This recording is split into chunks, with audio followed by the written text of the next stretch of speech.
چلتا ہے تیرے دم سے دنیا کا کارخانہ، چلتا ہے تیرے دم سے دنیا کا کارخانہ۔ آئیے حضرات گرامی، زیادہ وقت آپ کا نہ لیتے ہوئے اب ہم ملاقات کرتے ہیں اس ادارے کے بانی، اسلامک پبلک اسکول کے ڈائریکٹر جناب حافظ وقاری علی حسن صاحب، آپ تشریف لائیں اور اپنا کلمات تشکر پیش کریں۔ جناب حافظ وقاری علی حسن صاحب سے پہلے جو اسکول ٹاپر ایک بچی ہے، جنہوں نے تمام بچیوں میں السلام علیکم ورحمۃ اللہ وبرکاتہ۔ دوستو، امید ہے کہ آپ سب بخیر ہوں گے۔ چلیے آج کا ویڈیو شروع کرنے سے پہلے آپ سے چھوٹی سی درخواست ہے کہ آپ چینل کو ضرور سبسکرائب کریں، لائک اور شیئر کریں۔ چلیے آپ کا وقت ضائع کرنے سے پہلے بہتر ہے کہ ویڈیو شروع کیا جائے۔ میں سب سے زیادہ رینک لایا ہے، جس کا انعام میرے ہاتھ میں ہے، جس کا نام ہے فرقانہ، جو اسکول ٹاپر ہیں۔ گزارش ہے کہ آپ تشریف لائیں۔ میں جناب حضرت مولانا شاہد عادل صاحب قاسمی سے گزارش کروں گا کہ آپ اپنے دستے مبارک سے اسکول ٹاپر کا انعام دیں۔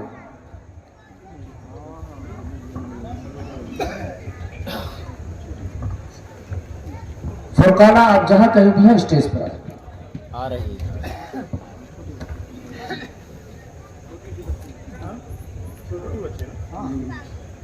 حضرات، آپ کا زیادہ وقت نہیں لیا جائے گا، آپ خود ہی دیکھ رہے ہیں، بہت ہی مختصر وقت میں پروگرام کو سمیٹ لیا جائے گا۔ حضرت مولانا مفتی نعمان اختر صاحب ابراہیمی دانڈیم صدیق نگر کے تشریف فرما ہے۔ آپ یہاں سے یہ گمان نہ کریں کہ کہیں اس کا چکر تو نہیں ہے، اس کا کوئی چکر نہیں ہے۔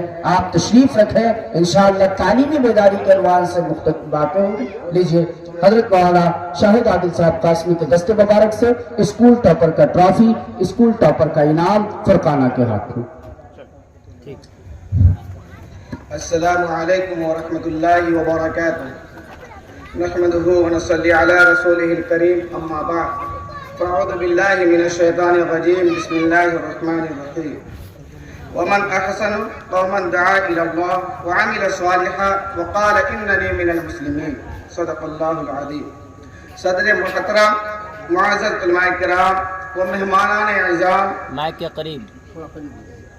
سالانہ اجلاس کے اس موقع پر میں اللہ کا شکریہ ادا کرنے کے بعد آئے ہوئے تمام مہمانوں کا، خصوصاً صدر محترم، معزز علماء کرام اور دیگر لوگوں کا شکریہ ادا کرتے ہوئے دل کی گہرائیوں سے آپ تمام کا استقبال کرتا ہوں۔ تمام کو اہلاً و سہلاً و مرحبا کہتا ہوں۔ نبی صلی اللہ علیہ وسلم کی سنت رہی کہ جب بھی نبی صلی اللہ علیہ وسلم کے پاس کوئی مہمان آئے یا کوئی وفد آتا تو نبی صلی اللہ علیہ وسلم دل کی گہرائیوں سے ان کا استقبال کیا کرتے تھے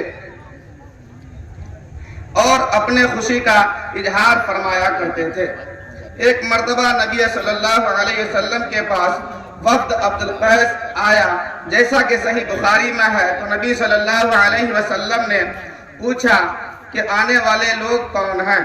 صحابہ کرام رضی اللہ عنہم اجمعین نے کہا، قالوا ربیع، یہ قبیلہ ربی کے لوگ ہیں۔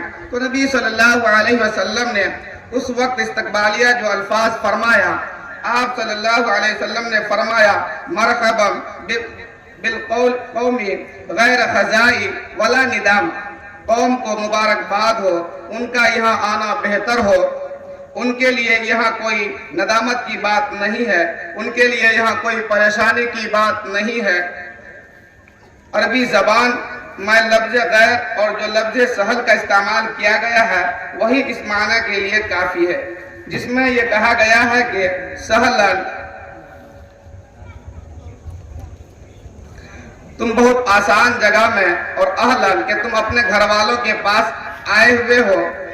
مہمان جب کسی کے پاس جاتا ہے تو وہ اب اجنبی نہیں بلکہ وہ گھر والا ہوتا ہے۔